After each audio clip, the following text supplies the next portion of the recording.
am honored to be here today. I think it's amazing that Dr. Malloy was willing to take a chance and have a student be the keynote at the director's breakfast. And I think that deserves a warm round of applause.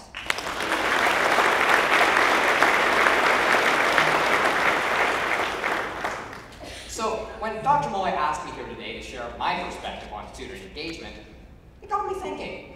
Now, from my perspective, I would much rather be engaged in my learning. I mean, I'm sure this is obvious, and I'm sure you feel the same, so I'm a big fan of engagement. But the more I thought about it, the more I think that maybe engagement isn't the goal that teachers should be working towards. In fact, I think that maybe engagement is the reward for achieving the goals that perhaps teachers should be working towards. And I borrowed a formula that I suspect you will recognize to summarize my whole point today. E equals mc squared in the 21st century.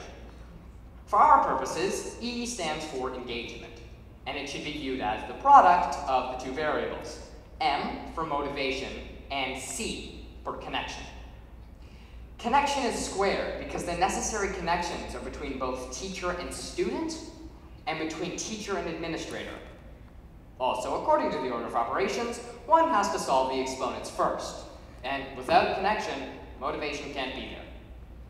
I believe that when connection and motivation are present, that student engagement is the happy result. In other words, when students feel a stronger connection to their teachers, they'll be more motivated to learn and will become more engaged in the process. Now, I assume everyone here went to school BG. That's before Google. An age where information wasn't at your fingertips, where the teacher was the only portal to knowledge. Well, for my generation, that's no longer true. But what is true is that the teacher still plays a crucial role in helping students manage and understand the information that is so readily available, which is why a real connection between teacher and student is more important than ever. I haven't lived in an era where Google wasn't an option. My entire generation has always been immersed in technology and instantaneous information. So, actually, you know what? Here's some fun facts. Did you know that as of this year, 14.4 billion devices will be connected to the internet? There are 1.3 billion Facebook accounts, 1 billion YouTube users, and 250 million Twitter accounts. The availability of information, however you search for it or share it, is inspiring. It's energizing, and it's awesome. But it can also be overwhelming, all-consuming, and ironically, even isolating. I know that some teens sleep with their phones under their pillows so they won't miss out on anything. There's even an acronym for it. FOMO, fear of missing out. No, I'm serious. That's it. That some people say terrible things online that they never say to you in person. That 68% of North American girls report having a negative experience on a social networking site. And that 62% of us teens manage our stress with screen time. Now, don't get me wrong. I love the internet. I can't imagine life without it. And I don't even want to. But what I'm saying is that here we are in a hyper-connected world. And sometimes that can mean we need genuine human connections even more. So to bring this ed talk back to what it means for teachers, I think it's like this. Teachers matter even more now, not less. And here's why. The traditional image of a teacher as being the portal to knowledge is obsolete. I can get all the information I need from my phone, and immediately. But because a teacher no longer has the sole responsibility of being the one source of information, they have the opportunity to be what they already are, human. And as students, we like that. We look forward to that. I can learn what I need to know from Khan Academy, but I don't feel the need to give Khan, whoever he is, a Tim Hortons gift card at the end of the year. Or as my dad prefers, the LCBO gift card. When I think of my best teachers, they weren't the ones who gave out the most information or controlled its dissemination because they can't possibly compete with the internet. Why would you want to? To have a Wikipedia page is cool. To be a Wikipedia page is not so cool. But what they can do, and what my best teachers have done, is help me manage and understand the information that I could find on my own. Because as the founder of Lotus Notes says, getting information off the internet is like taking a drink from a fire hydrant. So here we are in this digital age where teachers matter even more, not less. Otherwise we'd all be trying to drink from a fire hydrant. My best teachers connected with me. They could provide for me daily meaningful connections. Or to use another acronym, D.M.C. And believe me, that's a lot better than DPA. I believe that for most students, we spend more of our waking hours with our teachers than we do with our parents. And so when our teachers connect with us, it sets the foundation for learning. It motivates us, and it allows us to become engaged. I want to share a series of stories from my life to illustrate my point. So you know what? Check this out.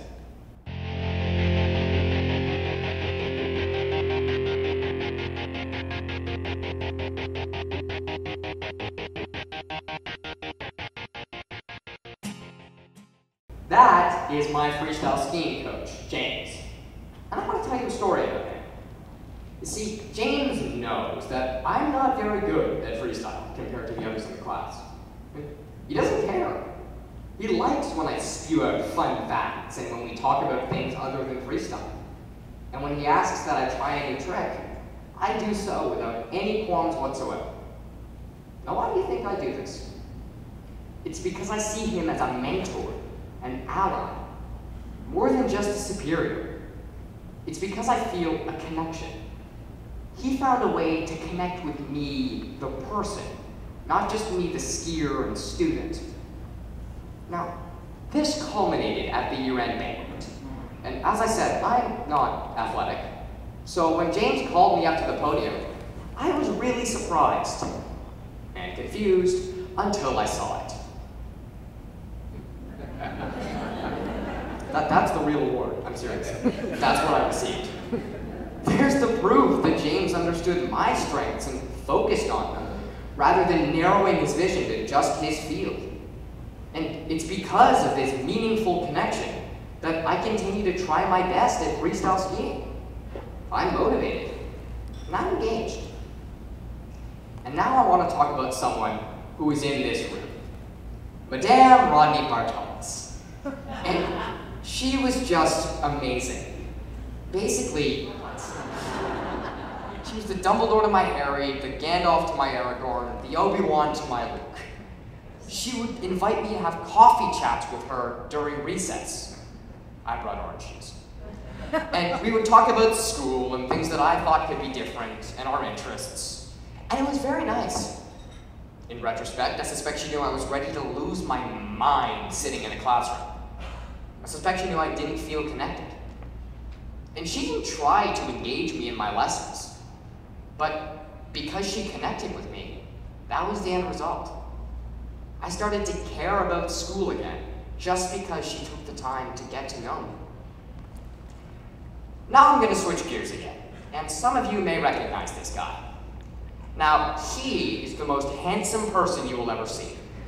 And the other one is Steve Paikin, host of TVO's The Agenda. Now, after the 2011 provincial election leaders debate, I was invited on The Agenda to talk about a spoof video I did.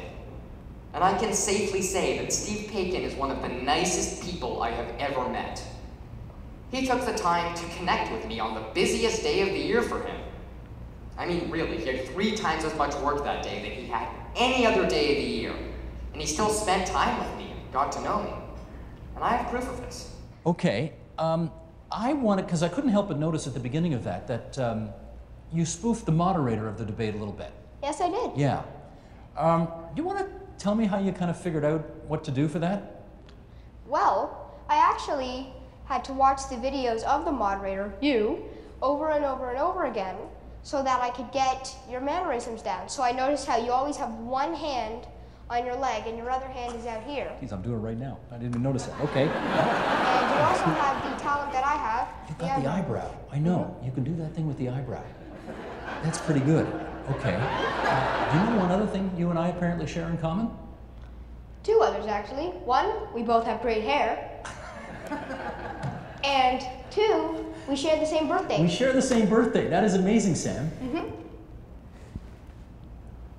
And it's because of him and his genuine interest in me and what I was doing that I still follow politics and I'm still motivated to make political videos. I mean, Mr. Harper and Mr. Trudeau might not be so happy about it, but I am. Here are two more examples. Bill the tailor and Steve Anderson's the investment guy.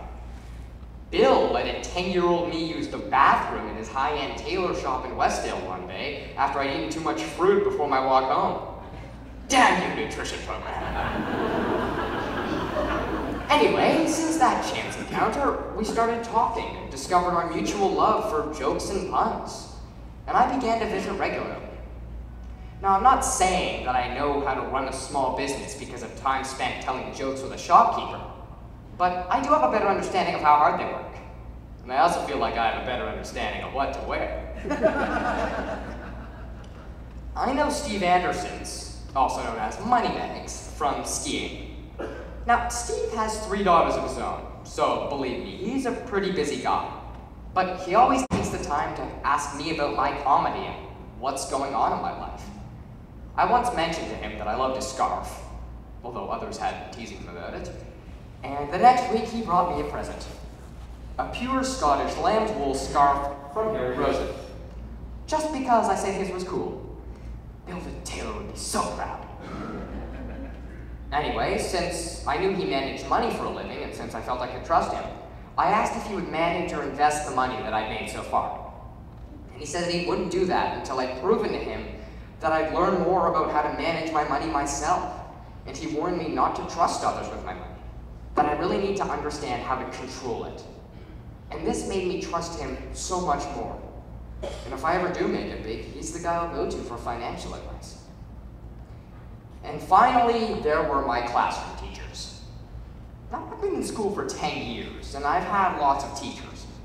But aside from my kindergarten teachers know how to make connections. There are really only 3 who stood out. See, I'm a quirky kid, and sometimes that works out for me. And sometimes, okay, lots of times, it doesn't. But these teachers, they realized that about me. They cheered for me, they advocated for me, they stood up for me when I needed backup. That's Ms. Cortman, my grade 6 to 7 drama and music teacher. Now, in September at the start of the year, I talked to Ms. Cortman about how frustrated I was with my previous experience in drama classes. You know, the ones where there wasn't really any focus on actual technique and the kids would just scream and mess around, the teachers seemed disinterested, and quite frankly may have been the wrong person for the job.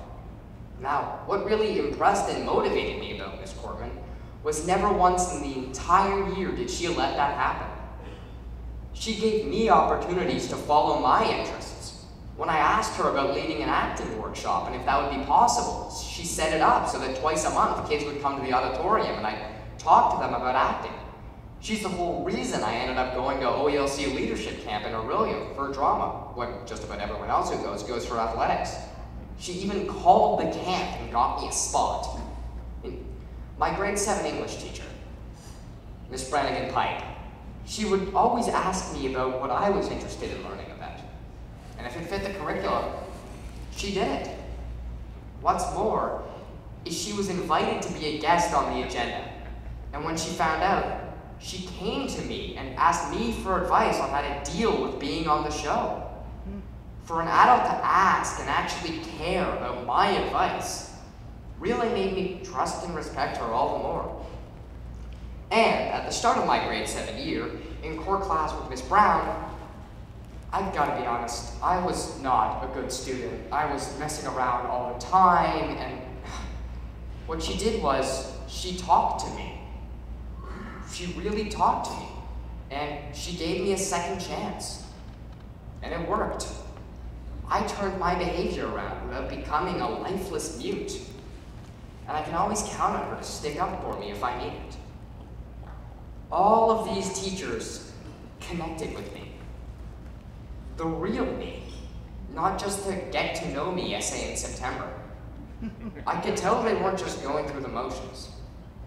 And as a result, I was more motivated in all of their classes. I was more excited to go to each of their classes. I wanted to excel for them more than I did for any other teachers.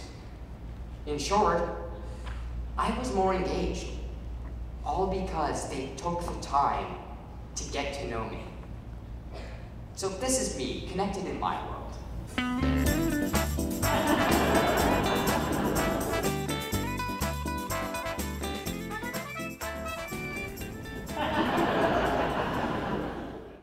All of these adults connected with me. They made me feel connected to and motivated to engage in the adult world. And I greatly trust and respect all of them.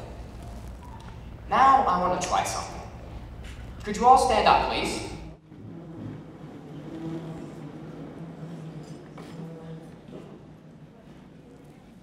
So I'm going to start asking you a few questions. And if the answer to any of these questions is a yes for you, then please sit down. All right? Okay. Who here wants a TARDIS?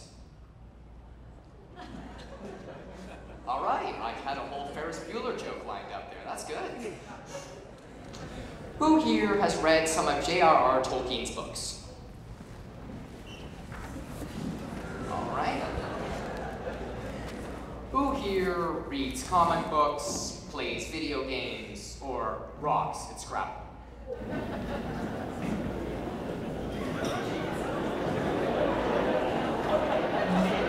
I thought that, considering the fact that I'm in a room full of educators, I thought that one would get a few hands there. Who here cottages with their family? Skis, swims, or sails?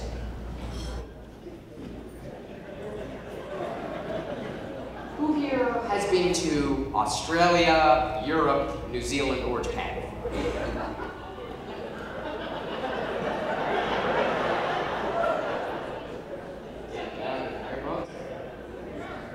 Who here likes stand-up comedy?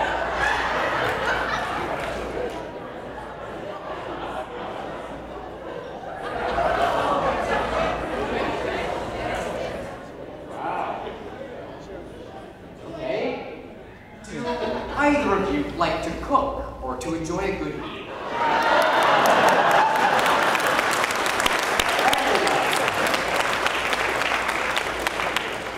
See, by the end of that, by the end of that, every single one of you sat down. That means that all of you, a room full of highly educated school board officials, have something in common with me, a 14-year-old kid. And that's pretty cool. Now, just about all of what I've said today is for classroom teachers, but this next bit is for you in the audience. And there is a big something you can do to help. And that is to not make anything that I talk about into a program. What I mean by that is, don't go to your teachers and say, all right, we're already working on inquiry-based learning. Our new program is called the Connection Initiative.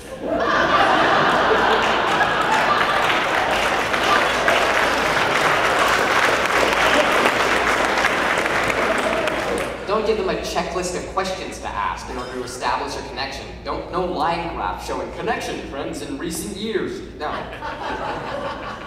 I just think it needs to be allowed to happen. Instead, what can you take off their plates? When I have a big audition or assignment coming up, my parents take tours away from me so that I have more time to focus on what I really need to. Give them the time to teach, to mentor, to connect, to run a club, to direct a play, to coach a team, to do what I suspect they, and I suspect you, all went into teaching for in the first place. To connect with kids. And to have a positive influence on kids, no matter what generation they're from. Now, what motivates us? It can be positive or negative consequences, but it can also be explained by another internal drive. Me personally, when I was asked to do a talk here, I was motivated by the desire not to sound like an idiot in front of a room of very smart people. So I did my research, looked into motivation, and what I found out seemed true for me and my peers. First off, people want to get better at what interests them. And having success makes us want more. I guess that's what the first few years of school are for, so we can get the basics down, and we have more time to pursue our own interests later. I also suspect that teachers are more motivated to inspire their students when they love the subject they're teaching. I've had teachers who were excited about their subject, and I've also had teachers who I'm pretty sure weren't. We can tell the difference, and it makes a difference. Second, I think we need to be given a degree of control over what and how we learn. And this isn't just true for students either. I mean, I'm sure some of you know this, but did you know that Gmail was created by employees at Google who were allowed to spend 20% of their time on whatever they wanted? Maybe if we were allowed to spend 20% of our time on whatever we wanted, we'd have something pretty cool to show for it too. Probably at least fewer trips to the bathroom or to go get a drink. And it's not just Gmail either. Post-it notes.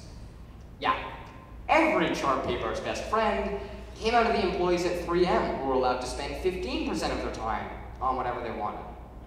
It's amazing that they came up with Post-it notes when you think about it. I mean, I would have come up with a time machine with Scarlett Johansson in it.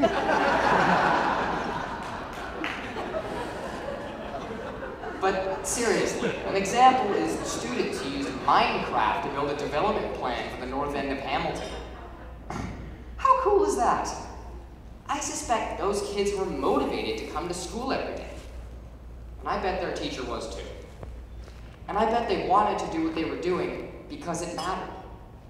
Which brings me to my final point about motivation. You need to be doing something that matters. And different things, ideas, places, etc., they all matter to different people. And what's wrong with that? In conclusion, in the 21st century, E equals MC squared. Engagement equals motivation times connection squared. To teach me, you have to reach me. In a hyper-connected world, teachers and students have the unique opportunity to connect face-to-face, in person, in the same room, on a daily basis. That's pretty cool. What's more, is teachers matter so much in a time where information is flowing, gushing, and students need teachers to help us deal with that flow of information. But that doesn't just magically happen because there's a teacher in a room. It requires daily, meaningful connections. And the adults I talked about today did just that. Once we had mutual respect and understanding, we worked harder for ourselves and for each other. So like I suggested at the beginning, maybe student engagement is not the primary goal, but instead, it is the fruit of your labors. Thank you very much. It's been an honor.